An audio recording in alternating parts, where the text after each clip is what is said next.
Hello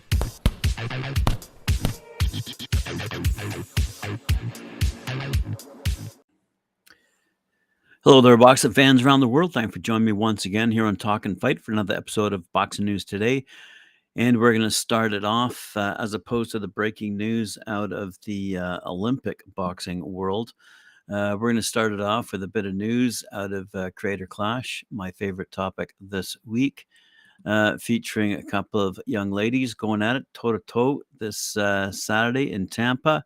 You're going to see Alanah Pearce, a former journalist and currently a video game writer, who has written content for the BBC, Impulse Gamer, and IGN.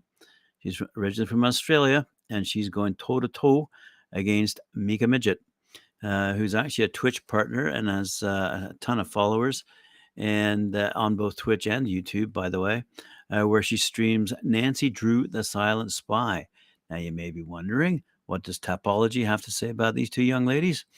Well, it would seem that Mika Midgett is the slight favorite, although it's a near even split. But the point matter is Mika Midgett, if you're betting, is the slight favorite over Alanah Pearce, who is the underdog at the moment. Alrighty, let's move on quickly now to news out of London, of course, where we're going to take a look at the big clash between Joyce and Zhang coming up, as we said, in London. About that will be broadcast live on ESPN Plus. Undefeated heavyweight contender the Juggernaut Joyce will square off against Zhang. His nickname, by the way, Big Bang. So Zhilei, Big Bang Zhang. Both of these guys can punch, and both these guys can take a punch. So this one could potentially become a heated heavyweight slugfest with lots of fireworks, says Jeffrey Chiani out of BoxingNews24.com. And both of them are also coming off solid showings last time out. Last August, Big Bang Zhang was in an entertaining heavyweight slugfest against Filip Hrgovic. Both heavyweights were undefeated going into this one, which saw both boxers throwing and landing a lot of big punches. At the end of 12 rounds of action, however, Hrgovic was awarded a unanimous decision victory, but there are a lot of people who believe Zhang deserved to win, despite falling short in the eyes of the official judges. This was the first official loss suffered by Zhang, and Hrgovic won the IBF mandatory spot. A month later, in September, the Juggernaut squared off against former WBO heavyweight champ Joseph Parker. The fast pace was very taxing on Parker, and he was eating a lot of heavy-handed clubbing shots. Joyce was effectively able to wear down Parker through prolonged accumulation. In round 11, Joyce hammered Parker with a mean left hook that dropped him, and he was unable to beat the count. The victory earned Joyce the WBO interim trinket. So who will the upcoming heavyweight showdown between Joyce? So who will win the upcoming heavyweight showdown between Joyce and Zhang? This particular writer has to say, he doesn't say. He's asking me to go along to his podcast, Rummy's Corner, which I'm happy to do, but on my own time, not yours. So up in the air as to who might win between Joyce and Zhang. But if Joyce wins, he might end up fighting Tyson Fury, it seems. Let's see what Bob Arum has to say. Now that negotiations have ceased between the teams for Fury and Alexander Usyk, Bob Arum, whose company co-promotes Fury, that would be Top Rank, has said that former heavyweight champ Andy Ruiz Jr. is a possible foe for Fury's return to the ring. England's Fury, 33-0-1, by the way, 24 knockouts, is expected to defend his WBC belt sometime this summer and probably in London.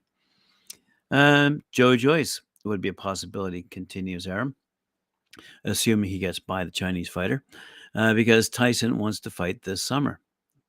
Andy Ruiz would be a possibility. We're going to be talking to Tyson next week. So, London's Joyce, 15-0, 14 knockouts, as I said, is scheduled to face the massive Chinese southpaw, Zhilei, 24-1-1, 19 knockouts, and a 12-rounder. And that's for Joyce's WBO interim heavyweight title. And that's taking place in the Copper Box Arena over in London, UK, as I said, on BT Sport and ESPN Plus in the United States. By the way, if you are a betting man, Joyce, or a woman, Joyce, who's listed as a 9-1 favorite to beat Zhilei, is promoted by Frank Warren's Queensberry Promotions, which co-promotes Fury along with Arum's Top Rank. So they wouldn't necessarily need to stay in-house, according to Arum, to find Fury's next opponent.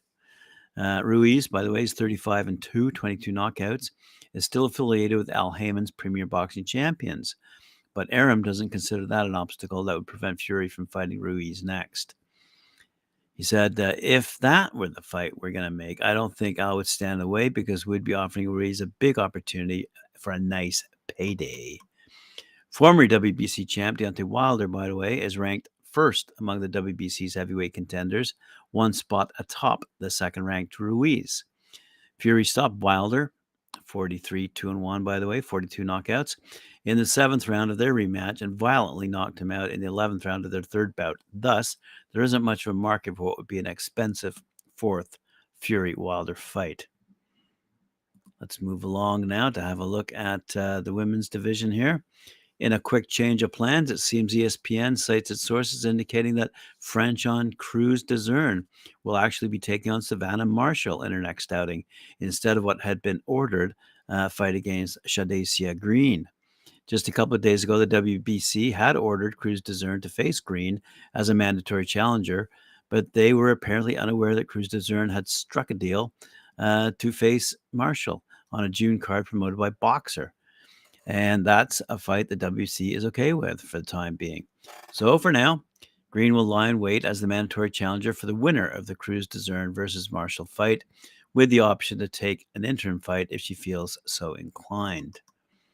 Crews-Dezurn, by the way, 8-1, 2 knockouts, most recently became undisputed champ at super middleweight with her win over Alanah Cederos this time last year, and has been out of action since. Marshall's 12-1, 10 knockouts. Last appeared in October, dropping in unanimous decision to Clarissa Shields for the undisputed status at middleweight. So that's going to be quite a clash. All right, let's have a quick look here. See if, yes, my last story before we get on to the Olympics. The full undercard is set now for Friday, April 14th at Centro de Cabates. That's in Panama City. In the evening's new main event, WBO number 11 ranked Latino junior flyweight champ Rene El Chulo Santiago, 10-3, out of Puerto Rico, steps in to defend his belt against local WBA number 12, WBO number 15 ranked Carlos Ortega, 15-6-3, out of Panama.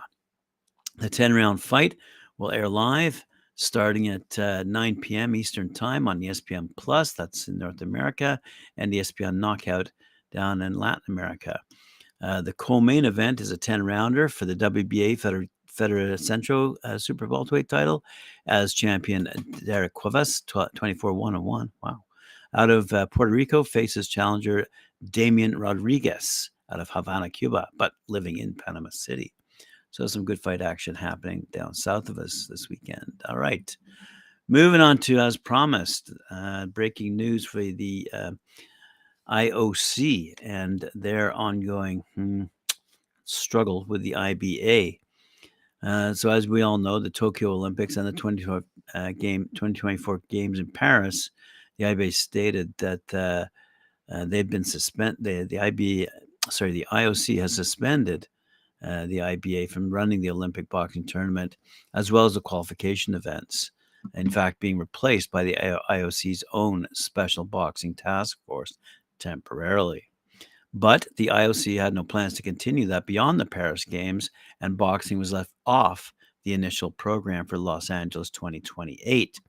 That means without significant reform, boxing is set to be axed from the Olympic Games, keeping in mind that, as we all know, boxing was part of the ancient Greek games held several thousand years ago. So it would be a shame if this were to happen. But a group of boxing leaders from a number of nations, including the United Kingdom and the United States, have launched a new federation called World Boxing that will seek recognition from the IOC and try to preserve boxing as an Olympic sport. On Thursday, organizers said in a statement, World Boxing has been established in response to the persistent issues surrounding Olympic-style boxing's existing international governing body, whose failure to address the IOC's long-standing concerns over sporting integrity, governance, transparency, and financial management has placed boxing's future as an Olympic sport in doubt.